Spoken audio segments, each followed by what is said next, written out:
आज जानेंगे ईश्वर के बारे में कि ईश्वर के बारे में पेरियार साहब अपने किताब धर्म और विश्व दृष्टि में बहुत अच्छे ढंग से वर्णन किए हैं। दोस्तों, अगर आपको एक किताब चाहिए तो इस वीडियो के डिस्क्रिप्शन बॉक्स में इस किताब का लिंक दिया हुआ है, आप जाके उस लिंक से ख़रीद लीजिए। बहुत ही बढ़िया किताब है और इसको पढ़कर आपको बहुत सारी जानकारी आपको प्राप्त होगा। इस किताब में जाति, धर्म, ईश्वर और बहुत सारे ऐसे समाज के बारे में लिखा हुआ है जिससे आपको पढ़कर बहुत जानकारी प्राप्त होगा।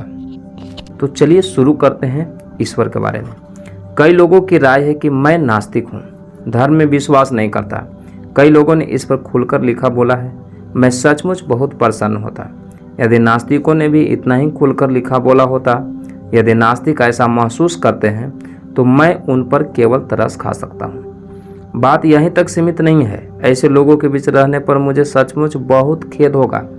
इस सेमिनार में, जिसे यहाँ दर्शन शास्त्र पर वस्तुनिष्ठ चिंतन के लिए आयोजित किया गया है, यदि मैं अपने विचारों को खुलकर व्यक्त करने में संकोच करता हूँ तो वह मुझसे वस्तुनिष्ठ चिंतन की उम्मीद लगाए बैठे लोगों के साथ विश्वासघात करने जैसा होगा। इसलिए मैं सीधे तौर पर बताना चाहूँगा कि आस्तिक अपनी अज्ञानता के कारण मुझे नास्तिक बताते हैं, बल्कि मैं तो कहना चाहूँगा कि इसके पीछे उनकी गैर जिम्मेदारी अधिक है। इसे और अधिक स्पष्ट करने हेतु मैं एक उदाहरण की मदद लूँगा।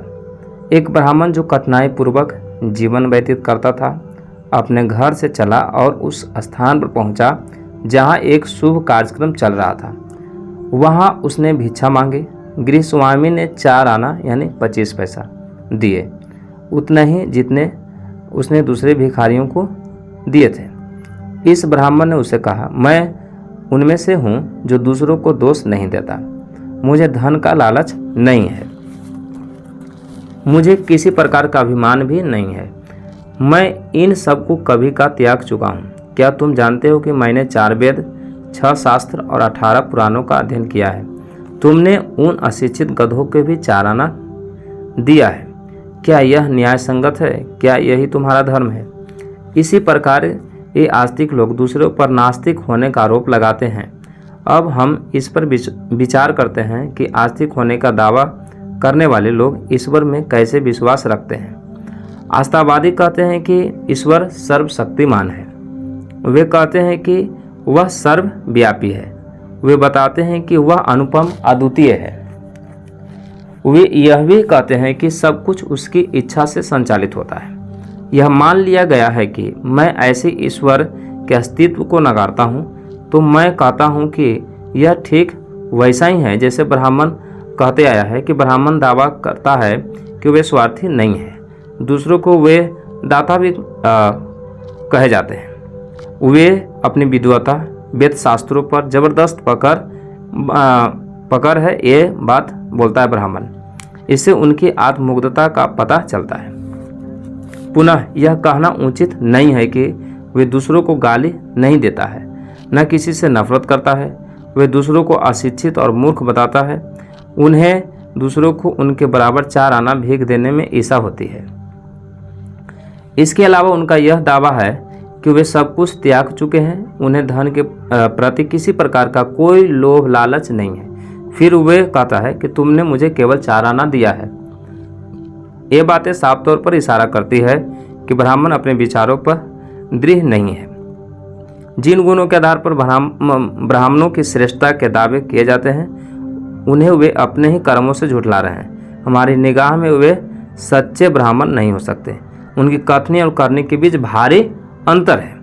इसी तरह यदि मान लिया जाए कि ईश्वर सर्वशक्तिमान, सर्वज्ञ और सर्वव्यापी है तो कोई अकेला व्यक्ति उसे कैसे नकार सकता है।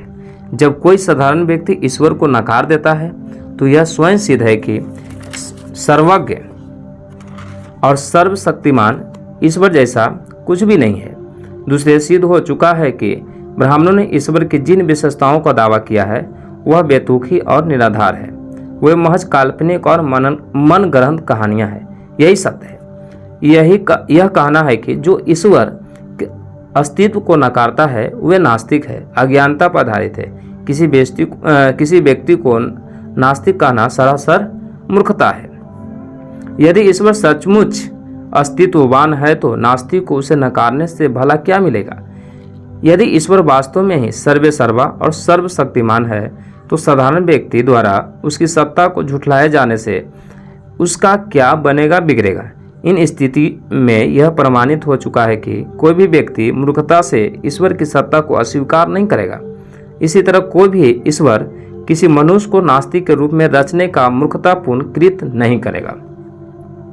आपको इन सब बातों पर विचार करना होगा। यदि आप इन बातों पर गंभीरतापूर्वक सोचेंगे तो ईश्वर में अनास्था, अविश्वास या नास्तिकता के लिए किसी व्यक्ति को जिम्मेदार ठहराना उचित नहीं है। ये वे लोग हैं जो परमात्मा को नहीं जानते। ऐसे ही लोग दूसरों को नास्तिक अनास्थावादी कहते हैं। वह स्वयं सिद्ध नास्तिकता है। ईश्वरवादियों ने ही अनिश्वरवादियों को बनाया है। उनके अज्ञान से ही नास्तिकता पनप रही है। जरा सोचो, यदि ईश्वर सचमुच मौजूद है तो क्या यह संभव है कि एक तुच्छ और साधारण इंसान उसे नकार सके। इससे हम इस स्वाभाविक निष्कर्ष पर पहुंचते हैं कि नास्तिकता और नास्तिक शब्द ब्राह्मण के अज्ञान की देन था। यह ऐसा ही होना चाहिए कि ब्राह्मणों ने ही उन्हें ईश्वर के नाम पर लाभ कमाने, अपने धंधे को आगे बढ़ाने के लिए रचा है। इसलिए ईश्वर नहीं के लिए अस्तित्ववान है जो उसके नाम का धंधा करते हैं। बाकी को ईश्वर के बारे में चिंता करने की कतई आवश्यक नहीं है। ईश्वर संबंधी दर्शन के विश्लेषण का वास्तविक अर्थ है तत्संबंधी सभी मामलों का सविस्तार और संपूर्णता में विश्लेषण करना। ईश्वर से संबंधित सत्य को अनावृत करने के लिए हमें अनुसंधान करने होंगे। किसी वस्तु के बारे में शोध का मूलभूत सिद्धांत उस वस्तु के यथार्थ को पहचानना है। यह जानना है कि वह क्या है, उसके बाद में यह पता लगाना है कि वह क्यों है, फिर यह जानना कि कैसे है, यह समझना है कि कहाँ है, अंत में यह जानना कि वह अस्तित्व में कब से है। हमें इन जिज्ञासाओं को आगे रखकर उनके स्पष्ट उत्तर खोजने होंगे। हमें प्रश्नों से घबराने की आवश्यकता नहीं है। हमें बिना किसी अवरोध और बाधा के निष्पक्ष तरीके से अध्ययन करना होगा। दार्शनिक रूप से सत्य होने का अभिप्राय है मुद्दों को लेकर तार्किक होना। हमारे उद्देश्य को देखते हुए दोनों परस्पर संबंध है। इसलिए यह प्रमाणित करना कि ईश्वर निसंदेह है, वह वास्तव में सर्वव्यापी, सर्वज्ञ और सर्वशक्तिमान है, असंभव होगा यदि इन 6 या 7 प्रश्नों का उत्तर न खोजा जाए। इस प्रमाण के लिए जितने भी तरीके जरूरी है उनका परीक्षण किया जाना आवश्यक है। ईश्वर में अंधविश्वासी व्यक्ति इस तथ्य की अपेक्षा कर सकता है, वह सोच सकता है कि यह अनावश्यक और अयाचित है, लेकिन दार्शनिक अन्वेषण के लिए यह अत्यावश्यक है। ईश्वर अंध आस्था से परे नहीं हो सकता है। उसे केवल अज्ञानता या लापरवाही द्वारा नहीं पहचाना जाना चाहिए।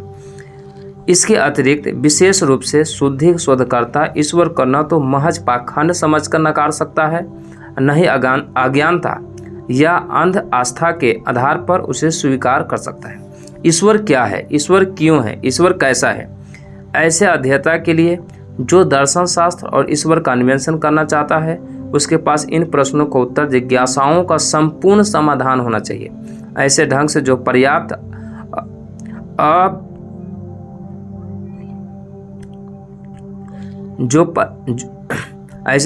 पर्याप्त अस्वस्थिकार प्रत्येक मनुष्य तर्क करना जानता है। गहन चिंता मनन हेतु मनुष्य तर्क शक्ति से संपन्न होता है।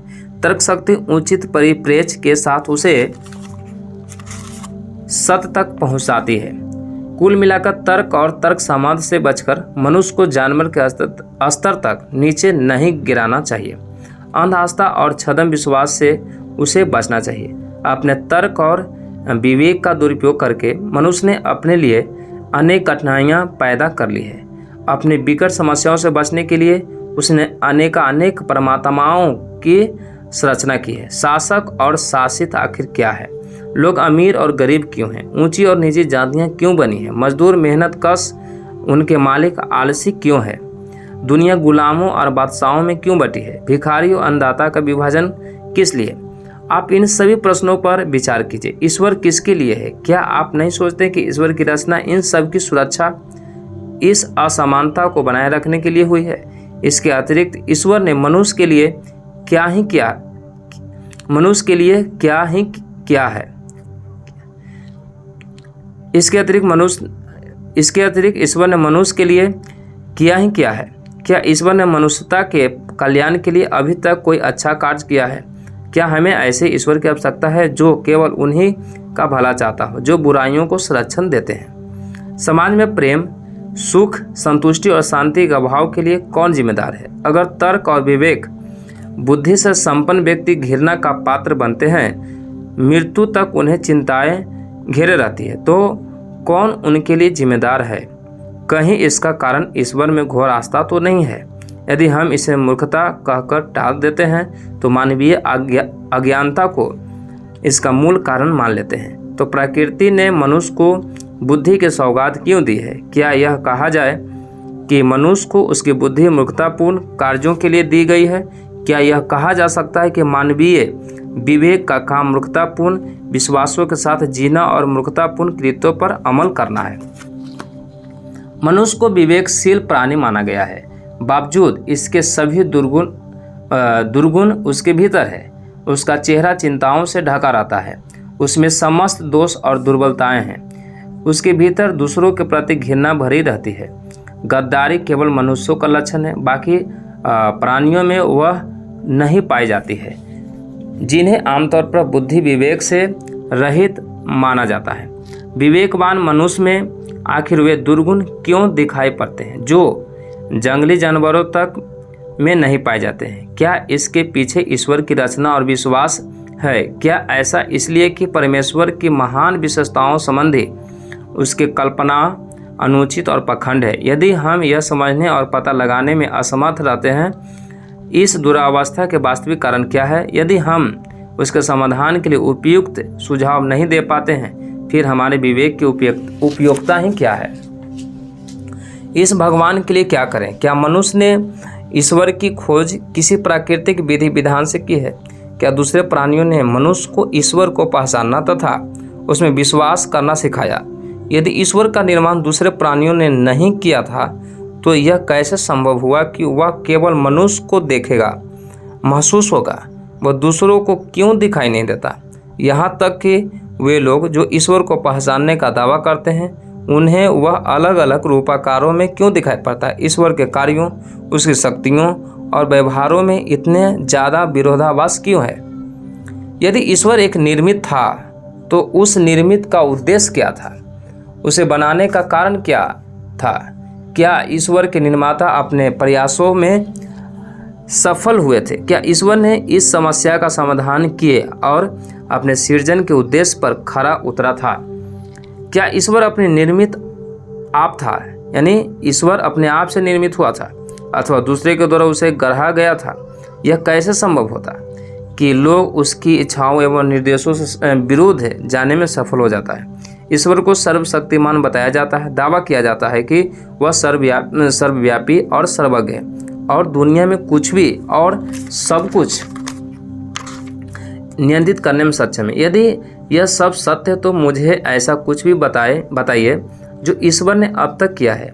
यह मनुष्य ही है जिसने ईश्वर के नाम पर सब कुछ किया है। इतना ही नहीं, मनुष्य ईश्वर को अनादर और उपेक्षा करने में सक्षम है। बावजूद उसने कई काम किए हैं। जो चीज़ें मनुष्य के हितों के लिए हानिकारक है वे घटित हो रही है, जो चीज़ें समाज के लिए उपयोगी और सहायक नहीं है वे भी सामने आ रही है। हम यह देखने में सक्षम नहीं है पर प्रत्येक वस्तु उसकी संपूर्णता और समग्रता में बनाया गया है। वह एक व्यक्ति से लेकर संपूर्ण समाज को संतुष्ट कर सकती है। ऐसा कुछ भी नहीं है जो मानवीय प्रयासों के बिना संभव हो। जीवन में ऐसा भी कुछ नहीं है जिससे हम ईश्वर पर गर्व कर सके। सब कुछ मनुष्य के कठिन परिश्रम की देन है। वह सराहनीय वस्तुओं का निर्माण करने में सक्षम है। अगर दुनिया सुरक्षित है और मानव के गुंज चारों ओर है तो उसका श्रेय भी मनुष्य के प्रयासों को जाता है। सब कुछ केवल मनुष्य के प्रयासों द्वारा संरक्षित और सुरक्षित है, बल्कि हम तो यहाँ तक कह सकते हैं कि स्वयं देवतागण भी मनुष्य के प्रयासों के कारण सुरक्षित है। धन्यवाद।